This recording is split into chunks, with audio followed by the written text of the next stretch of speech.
Bismillahirrahmanirrahim. Alhamdulillahi rabbil alamin. Wa sallallahu wa sallama ala nabiyyihil amin wa ala alihi wa sahbihi ajma'in. Allahumma 'allimna ma yanfa'una wa anfa'na bima 'allamtana wa zidna 'ilman ya rabbal alamin. Alhamdulillah, kita bersyukur kepada Allah Subhanahu wa taala karena hingga saat ini kita masih diberikan kesehatan, kesempatan ya oleh Allah Subhanahu wa taala sehingga kita bisa sama-sama melaksanakan murojaah ilmu agama pada kesempatan kali ini. Sebelum kita mulai, marilah kita mengikhlaskan niat karena Allah Subhanahu wa taala dalam menghadiri majelis ilmu, dikarenakan Rasulullah sallallahu alaihi wasallam bersabda, "Innallaha la yaqbalu minal amali illa ma kana khalisan lahu wa batughiya bihi wajhuh." Sesungguhnya Allah Ta'ala tidak akan menerima amal seseorang kecuali apabila amalan tersebut didasari dengan ikhlas karena Allah Ta'ala dan mengharapkan ridha dari Allah. Oleh karena itu, marilah kita sama-sama mengikhlaskan niat karena Allah Subhanahu wa taala.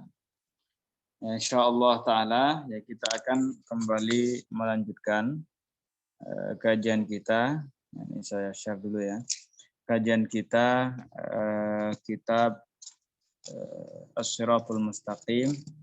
Ya, salah satu karangan guru besar kita yaitu Al-Hafiz Al-Muhaddits Al-Alim Al-Allamah Asy-Syaikh Abdullah Al-Harari rahmatullahi alaihi.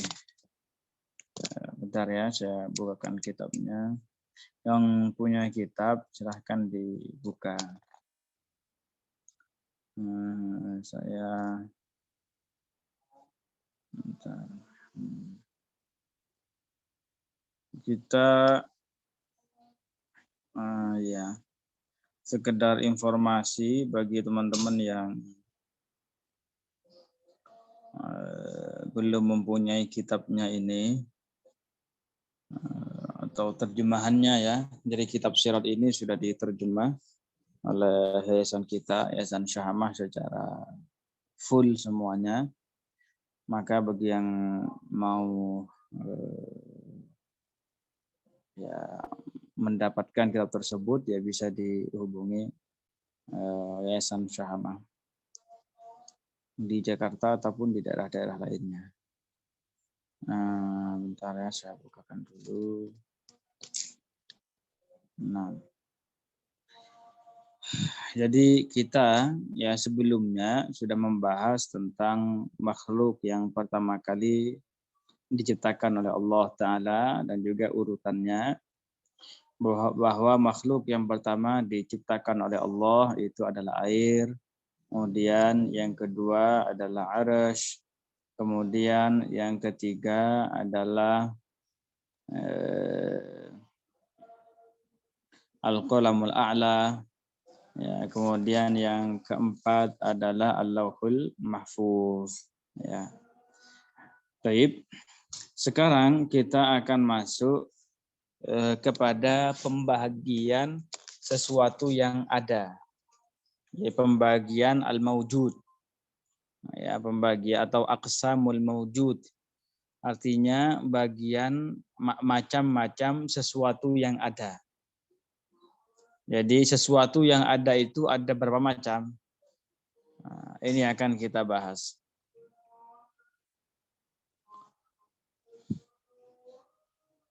Jadi sebelum ini ya, sebelum kita lanjutkan, dalam Ya, sebagian ulama, ya, para ulama mengatakan bahwasanya Allahu mengungkapkan ungkapan seperti ini. Allahu syai'un lakal asya. Allah Ta'ala itu adalah syai'. Syai' itu sesuatu tetapi tidak serupa dengan sesuatu yang lain. Jadi mengungkapkan syai' atau sesuatu bagi Allah Ta'ala itu hukumnya boleh. Ya, berbeda halnya berbeda dengan perkataan Allahu jismun lakal ajsam. Perkataan Allah Ta'ala benda tetapi tidak serupa dengan benda-benda yang lain. Nah, maka di sini tidak diperbolehkan. Dan ini termasuk keyakinan yang membatalkan keimanan. Nah sekarang ya kembali lagi bahwasanya pembahasan yang akan kita bahas adalah aqsamul maujud, yaitu bagian sesuatu yang ada. Nah, qala al-muallifu rahimahullahu taala rahmatan wasi'ah. Ini ya yang paling atas ya. Wa'lam dan ketahuilah anna aqsamal maujudi salasatun, bahwasanya macam-macam sesuatu yang ada ya, atau bahwa bagian-bagian sesuatu yang ada salah satu adalah 3. Jadi sesuatu yang ada itu dibagi menjadi 3 macam.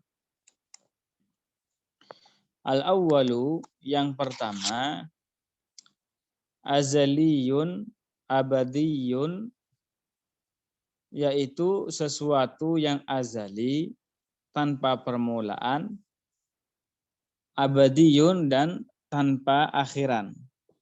Jadi begini ya, saya sebutkan secara global dulu, bahwasanya sesuatu yang ada itu terbagi menjadi 3. Ada yang azali abadi, maksudnya apa? Tanpa permulaan dan tanpa akhiran. Ada yang abadi la azali, sesuatu yang abadi tanpa akhiran, tetapi dia itu mempunyai permulaan. Jadi yang pertama azali abadi, yang kedua abadi la azali. Yang ketiga apa? La azali wala abadi. Jadi yang ketiga ini bukan azali ya, dan juga bukan abadi. Artinya dia itu mempunyai permulaan dan dia itu tidak mempunyai dan dia itu mempunyai akhiran. Ini ya secara umum. Jadi sesuatu yang ada itu ada 3. Yang pertama azali abadi, ada tanpa permulaan dan tanpa akhiran. Kemudian yang kedua abadi la azali abadiyun la azaliyun. Jadi abadi maksudnya ada tanpa akhiran tetapi dia mempunyai permulaan. Kemudian yang ketiga adalah azali. Yang ketiga la azaliyun wala abadiyun. Jadi tidak azali dan juga tidak abadi. Itu pembagian sesuatu yang ada menjadi 3 macam. Sekarang kita baca yang bagian atas ya, yang bagian pertama.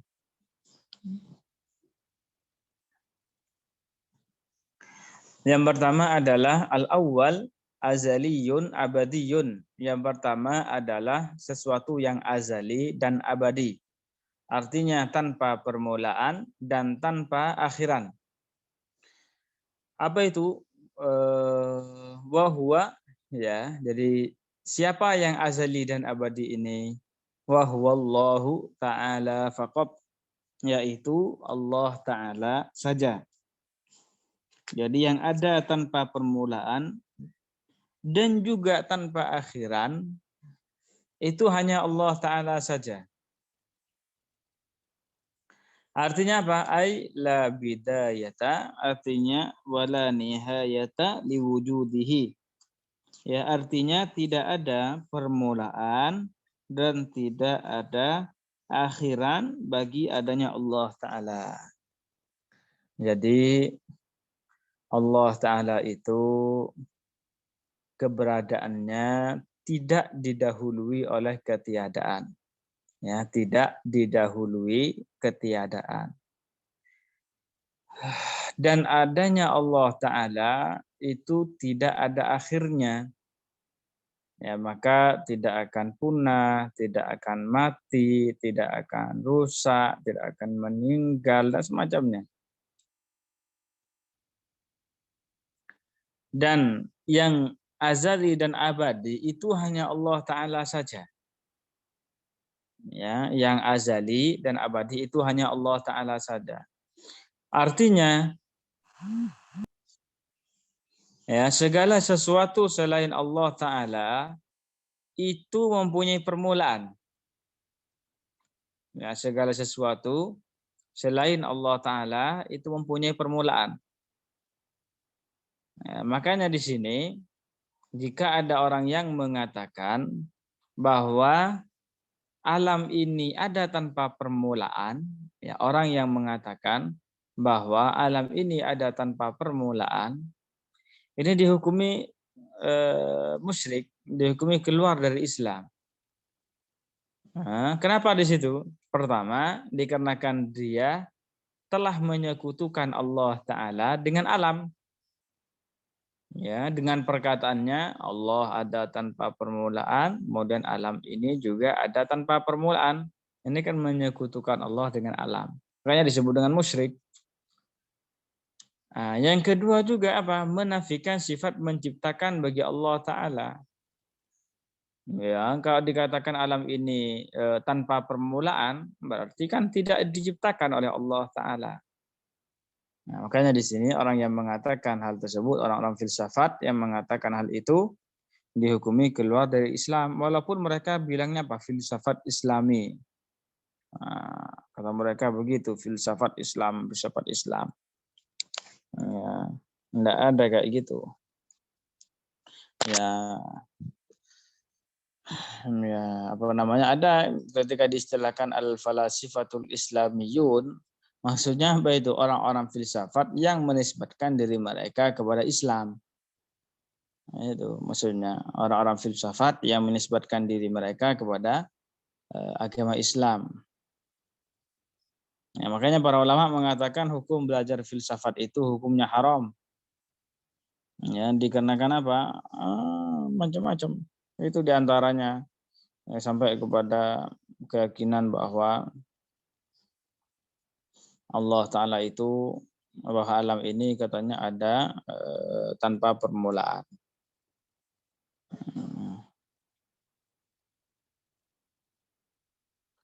Jadi seperti itu. Paham? Nah, di sini makanya kata beliau apa? Walidzal wa hukmu man yaqulu, dan hukum orang yang mengatakan inna hunaka syai'an azaliyan siwallah, bahwasanya ada sesuatu yang azali selain Allah Ta'ala. Artinya orang yang mengatakan bahwa ada sesuatu yang ada tanpa permulaan selain Allah Ta'ala, at-takfiru qat'an, adalah kafir secara qat'i. Artinya kalau ada orang yang mengatakan bahwa selain Allah Ta'ala ada sesuatu yang azali juga, yang ada tanpa permulaan juga, nah, ini dihukumi keluar dari Islam, ini batal imannya. Walidzalika, oleh karena itu, kafaratil falasifatu, ya, oleh karena itu orang-orang filsafat itu keluar dari agama Islam, bi'tiqadihimus safihi, ya, dengan keyakinan mereka yang bodoh gitu ya, maksudnya ya, safih, dengan keyakinan mereka yang bobrok gitu ya. Apa itu keyakinan yang parah ini?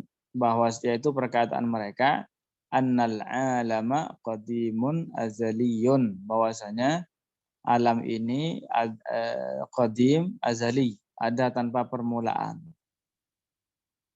Jadi orang-orang filsafat yang mengatakan bahwasanya alam ini ada tanpa permulaan, tidak diciptakan oleh Allah Ta'ala, ini dihukumi keluar dari agama Islam. li'annal azaliyata la tasihhu illa lillahi ta'ala. Karena keazalian itu ya tidak sah kecuali bagi Allah Ta'ala saja. Ya, jadi yang azali yang ada tanpa permulaan itu hanya Allah Ta'ala. Apa dalilnya dalam Al-Quran? Yaitu firman Allah, huwal awwal. Ya, yaitu firman Allah Ta'ala, huwal awwal.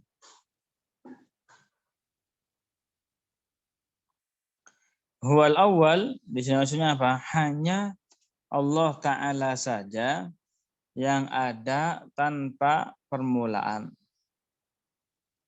Ya, itu makna ayat ini.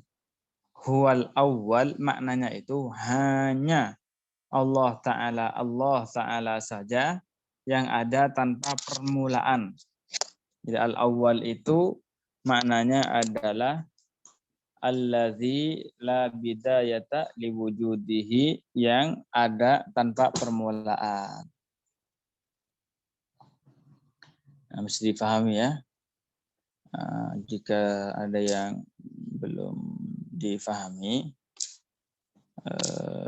bisa ditulis di ruang chat ya. Nanti di akhir insya Allah Ta'ala saya jawab jika saya tahu. Maaf. Ini bagian yang pertama. Sekarang wasani, dan bagian yang kedua adalah abadiyun la azaliyun. Yang kedua itu adalah abadi dan tidak azali. Abadi dan tidak azali. Artinya apa ini? Artinya sesuatu itu ada tanpa akhiran, artinya sesuatu itu tidak akan rusak, tetapi dia itu mempunyai permulaan. Ada ya, jadi sesuatu mempunyai permulaan, tetapi dia itu abadi. Artinya dia itu kekal. Ya, dia itu ada tanpa akhiran. Tidak akan rusak. Ini bagian yang kedua, yaitu abadi, la abadiyun, la azaliyun. Apa maknanya ini? Ai annalahu bidayatan, artinya sesuatu itu mempunyai permulaan, wala nihayatalahu, dan dia itu tidak ada akhirannya. Ya, sesuatu itu mempunyai permulaan, tetapi dia itu tidak ada akhirnya. Artinya dia itu kekal, tidak akan rusak. Apa ini bagian yang kedua? Wa huwal jannatu wan naru, yaitu surga dan neraka. Jadi begini, surga dan neraka ini itu kan tidak akan punah. Ya, artinya apa? Surga dan neraka ini dia itu kekal. Ya, surga itu kekal, tidak akan punah. Nah, tetapi surga itu mempunyai permulaan. Artinya apa? Surga itu asalnya tidak ada, neraka itu asalnya tidak ada, kemudian diciptakan oleh Allah Ta'ala, sehingga surga dan neraka itu menjadi ada, kemudian ia dijadikan kekal oleh Allah Ta'ala. Nah, ini maknanya ya. Ai lahuma bidayat fahuma makhluqatani, maka surga dan neraka kedua-duanya adalah makhluk. Ai lahuma bidayatun, artinya keduanya itu mempunyai permulaan. Nah, keduanya mempunyai permulaan, illa annahu la nihayata lahuma, tetapi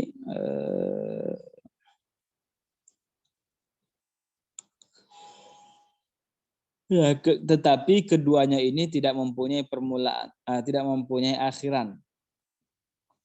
Ai abadiyatani, artinya keduanya ini kekal. Surga dan neraka kekal.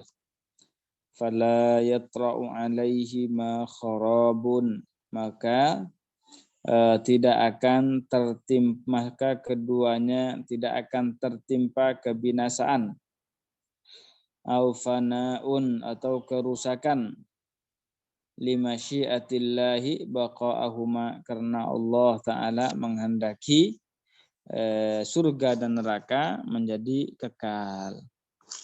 Jadi begini ya, kita kan bilang tadi ya, bahwasanya surga itu kekal. Artinya orang-orang mukmin mereka akan kekal di dalam surga selamanya. Ya, tempat yang penuh dengan kenyamanan, ya, tempat yang penuh dengan kenikmatan, ya tidak ada rasa sedih di dalam surga, ya, tidak ada rasa capek, tidak ada sakit, ya tidak ada mules, tidak ada buang air besar, tidak ada buang air kecil, tidak ada kotoran dalam surga. Ya. Jadi orang-orang mukmin ya mereka akan kekal dalam surga selama-lamanya. Nah, demikian juga orang kafir, mereka akan kekal di dalam neraka selama-lamanya, dalam siksa terus ya tanpa akhir. Dan terus mereka akan disiksa tanpa akhir. Wa ma hum bi kharijina minan nar, dan mereka tidak akan keluar dari neraka. Itu disebutkan dalam Al-Qur'an. Nah, cuma di sini ya kita memang bilang ya surga dan neraka itu kekal. Cuma perlu diketahui bahwasanya kekekalan surga ini dan juga kekalnya neraka ini dikarenakan apa? Dikarenakan Allah menghendaki mereka ini kekal. Ya, Allah menghendaki surga kekal, Allah menghendaki neraka itu kekal. Makanya surga dan neraka itu kekal. Gitu loh. Jadi kekalnya itu dikarenakan Allah menghendaki, dikarenakan Allah menghendaki kekekalannya. Nah, ini apa maksudnya kita tegaskan seperti ini? Ya, karena kan kita bilang ya Allah Ta'ala kekal, kita bilang juga surga kekal. Nah, itu. Tapi di sini bukan berarti menyamakan Allah Ta'ala dengan surga ataupun neraka. Karena apa? Karena beda ya, dan itu lafadznya saja yang sama, tetapi maknanya berbeda. Jadi surga itu dan neraka itu kekal karena ada yang menghendakinya kekal, yaitu Allah Ta'ala. Ada yang menjadikannya kekal, yaitu Allah Ta'ala.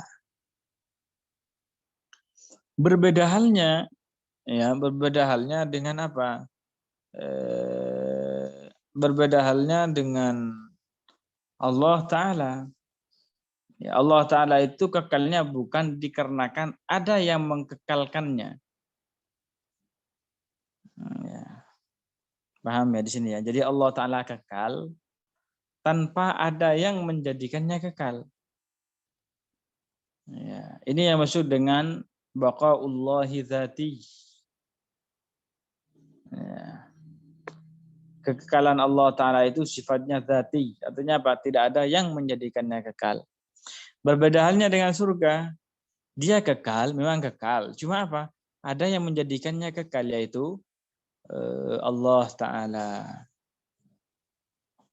Makanya di sini apa? Disebutkan tidak tertimpa surga dan neraka, tidak terkena kerusakan dan kebinasaan karena Allah Ta'ala menghendaki keduanya menjadi kekal.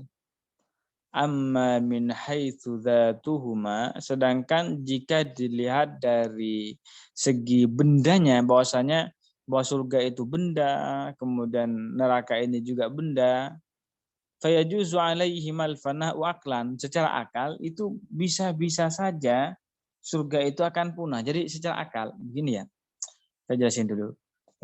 Manusia ini kan mati ya. Nah, manusia itu kan tidak kekal, ya toh, akan mati. Nah, siapapun itu pasti mati. Maka di sini kenapa ini manusia itu mati? Dikarenakan manusia benda, ya toh? Nah, surga dan neraka ini juga benda. Ya, surga dan neraka itu juga benda. Sebagaimana halnya manusia ini bisa binasa, dikarenakan manusia ini benda, demikian juga secara akal. Perhatikan, saya bilang, secara akal. Ya, ini ditekankan, secara akal, surga dan neraka itu juga bisa binasa, dilihat dari segi bahwa keduanya itu juga benda. Cuma, ya, ini cuma dikarenakan Allah Ta'ala itu surga dan neraka itu kekal, maka ya dan itu disebutkan dalam Al-Qur'an dalam hadis-hadis, maka kita kudu wajib meyakini bahwasanya surga dan neraka itu akan kekal dan tidak akan pernah punah. Ya, bisa difahami ya. Nah, ada juga yang beberapa contoh yang disebutkan oleh para ulama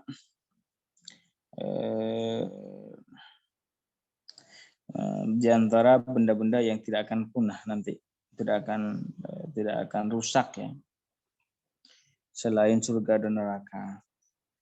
Di antaranya adalah arsy. Arsy itu tidak akan hancur nanti. Kemudian air yang berada di atas arsy, di bawah arsy dan di bawah arsy itu juga tidak akan binasa. Demikian juga al-qalamul a'la itu tidak akan rusak. Demikian juga al-lauhul mahfuz. Ya, itu beberapa di antara yang disebutkan bahwasanya ia tidak akan pernah rusak. Ya, tidak akan pernah punah.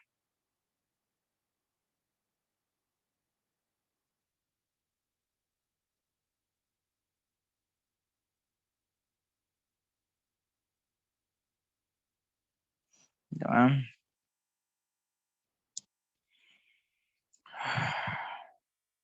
Kemudian bagian yang ketiga dan terakhir adalah wasalisu, dan yang bagian yang ketiga adalah la azaliyun wala abadiyun, sesuatu yang tidak azali dan juga tidak abadi. Ay anna lahu bidayatan, artinya sesuatu itu mempunyai permulaan, walahu nihayatan, dan dia juga mempunyai akhirat. Apa itu? Wa huwa kullu ma fi hadhihi dunya, yaitu segala sesuatu yang berada di dunia ini, minas samawati sab'i, dari 7 lapis langit, wal ardi, dan 7 lapis bumi. Dari 7 lapis langit dan 7 lapis bumi, fala budda min fanaihima, maka keduanya itu pasti nanti akan binasa. Wa fana'i ma fihima, dan sesuatu yang berada di langit dan di bumi pasti akan binasa. Min insin, ya, dari manusia, baik itu manusia, wa jinnin, dan jin, wa malaikatin, dan juga para malaikat. Dalil, di antara dalil yang menunjukkan bahwasanya segala sesuatu yang ada di muka bumi itu akan binasa, akan mati maksudnya. Ya, itu adalah firman Allah Ta'ala, kullu man 'alaiha fan, segala sesuatu yang berada di muka bumi akan binasa. Dan matinya manusia ataupun matinya jin itu adalah bagaimana? Yaitu dengan berpisahnya roh mereka dari jasad-jasad mereka. Gitu ya. Ya.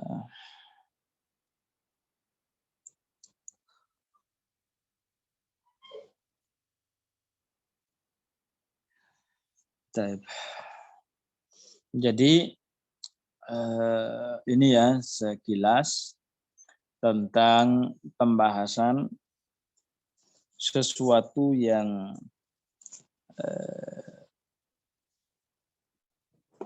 Ya, jadi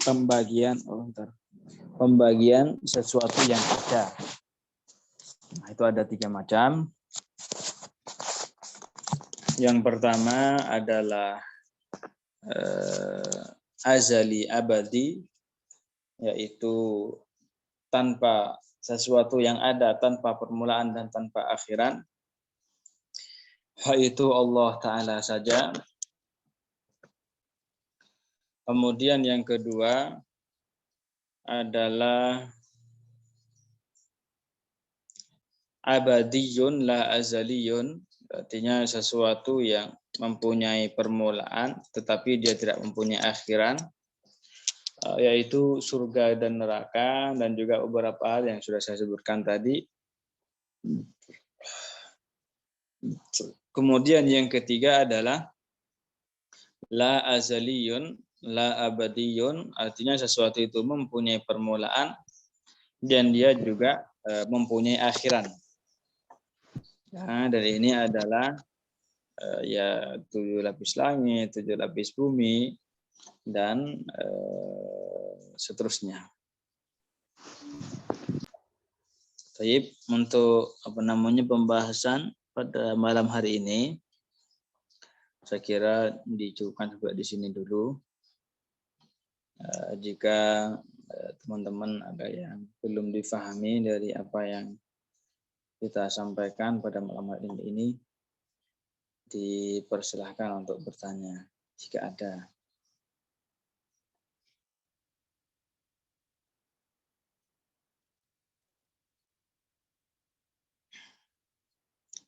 Insya Allah Ta'ala di pertemuan selanjutnya kita akan membahas tentang macam-macam hukum akal, di mana hal ini sangat penting sekali untuk kita pelajari. Karena banyak orang ya yang mensifati Allah Ta'ala dengan sifat-sifat yang tidak layak baginya, dikarenakan mereka itu tidak paham tentang pembagian hukum akal itu. Misalnya hukum akal wajib, hukum akal mustahil, hukum akal jaiz. Sebenarnya simpel, cuma ya perlu untuk kita pahami dengan baik. Baik, jika memang tidak ada yang mau ditanyakan pada kesempatan malam hari ini, ya kita tutup pertemuan kali ini dengan bacaan tahlil, salawat dan istighfar. La ilaha illallah, la ilaha illallah, la ilaha illallah. Allahumma shalli ala sayyidina Muhammad wa ala alihi wa sahbihi wa sallim. Allahumma shalli ala sayyidina Muhammad wa ala alihi wa sahbihi wa sallim. Allahumma shalli ala sayyidina Muhammad wa ala alihi wa sahbihi wa sallim. Rabbi ighfirli wa liwalidayya wa lil mu'minina wal mu'minat. Rabbi ighfirli wa liwalidayya wa lil mu'minina wal mu'minat. Rabbi ighfirli wa liwalidayya wa lil mu'minina wal mu'minat. Walhamdulillahi rabbil alamin. Barakallahu fikum wa ahsanallahu ilaikum wa jazakumullahu anna kulla khair. Assalamualaikum warahmatullahi wabarakatuh.